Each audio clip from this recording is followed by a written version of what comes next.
just got some recent sad news in boxing. I'm pretty sure you heard yesterday or the day before. Big George Foreman has passed away. Understand that you have business relations with his brother Roy Foreman, and can you kind of paint the picture way back in, I think it was 95 and 96, the infamous Sandman fight? Oh, the riot at the Garden at Madison Yeah. Square Garden. Okay. Before that, though, we also have another bit of sad news. Former world champion Livingston Bramble passed as well. I don't know if you knew that. You know, and he was something. He actually spent a lot of time here in D.C. at the old Finley's gym, and that's how I got to know him. You know, class act guy. You know, I remember when he first appeared on the scene.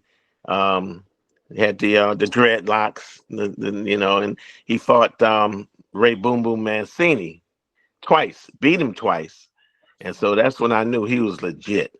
You know, so we certainly want to send our condolences and prayers out to Livingston Bramwell and his family as well.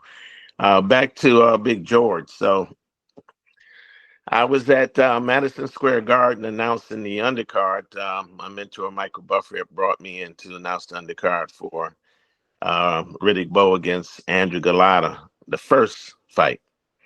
And we kind of knew something was going to happen when the night started because the Polish contingent of fans came in ready, rowdy, supportive. And at that time, they allowed them to bring their paraphernalia into the venue. So they came in with the Polish flags, right, with the spear tips. And so Mm. it was a foul, festive fight. And Galata kept hitting Riddick Bowe low. And finally, the last blow, Riddick didn't get up. And his manager, Rock Newman, came into the ring and walked up to Galata, and Galata was about to retaliate. And Rock Newman's entourage, security guards, bodyguards, what have you, they all rushed the ring and started fighting Galata and his people. And so then in the audience, the fans started fighting each other. I saw Shannon Brigg pick up somebody like he was Hercules and body slam him. My daughter was with me. She was 15 years old at the time. She had the presence of mind to run out the arena. So people were just getting done all the way around. I saw one Riddick Bowe fan get rammed in his throat with the tip of that flag. I Ugh. mean, like he was, getting decapitated or something, dropped instantly. And if you go back on YouTube, you'll see me. I had a white suit on that time. That's the last time I ever wore a white suit because it got a little bloody. Not my blood, but other people's. This one young man, he was trying to get in the ring, and a security guard or a policeman had a chokehold on him, and his eyes was rolled in the back of his head. And so I told the policeman, I said, you're choking him. And I told the young man, I said, calm down. I said, he'll let you go, but you got to calm down. And he did. And they let him go. Next thing I know, he runs on the other side of the ring to climb in that side. I said, oh, man, he's not learning his lesson.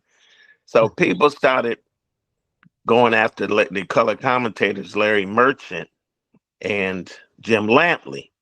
They weren't very well liked. And so they hid literally, figuratively, and literally hid behind Big George, hid behind him. And so George said, he said, back up now, back up, people, back up now, son. I wouldn't do that if I was you. And they realized they weren't going to challenge Big George. So they left Jim Lampley and Larry Merchant alone.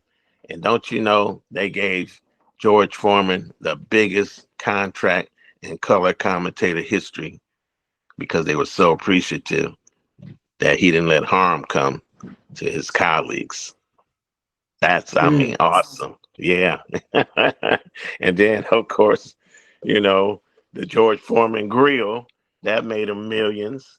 So he did well in his career. He did well, by his family.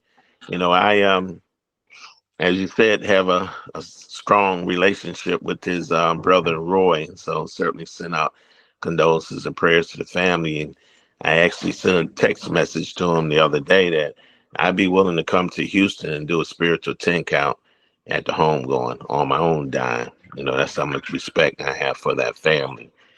So hopefully he'll respond, and I can go out there and do that.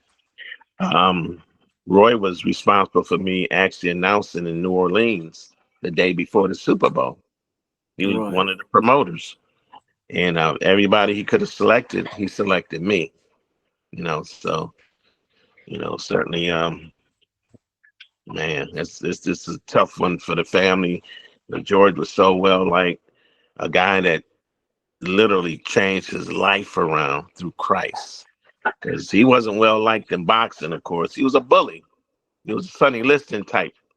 Right. Starting off, with pulverizing power, and to win the Olympic gold medal, to be a dominant heavyweight champion like he was, to lose against Muhammad Ali, to retire and come back 20 years later and win the heavyweight championship again in the same robe he won it in the first time.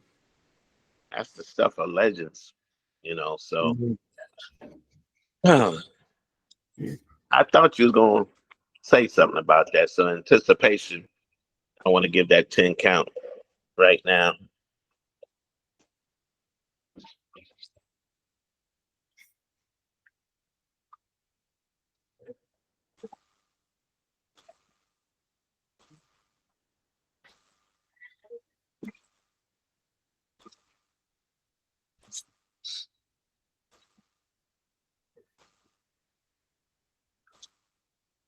Gone, but certainly never to be forgotten.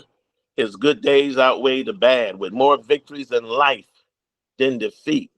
He's now with the master, sitting on the right hand of his throne, winning souls for Christ. We certainly will always remember the man who was no myth but a living legend, larger than life, as was his name. Big George Foreman! May his spirit rest in peace.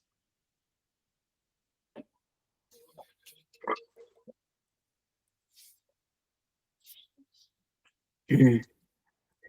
Yeah, I was very saddened when I heard that he had passed.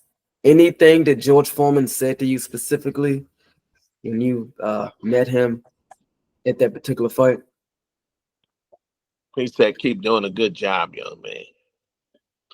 That wasn't the first time I met him. I had met him earlier in life in Atlantic City. And actually, I should have taken a picture with him, but at that time, I had my teenage son with me, and he grabbed my son, and I got a picture of them together. So that just showed you how gregarious and loving that man really was. Right. Right. No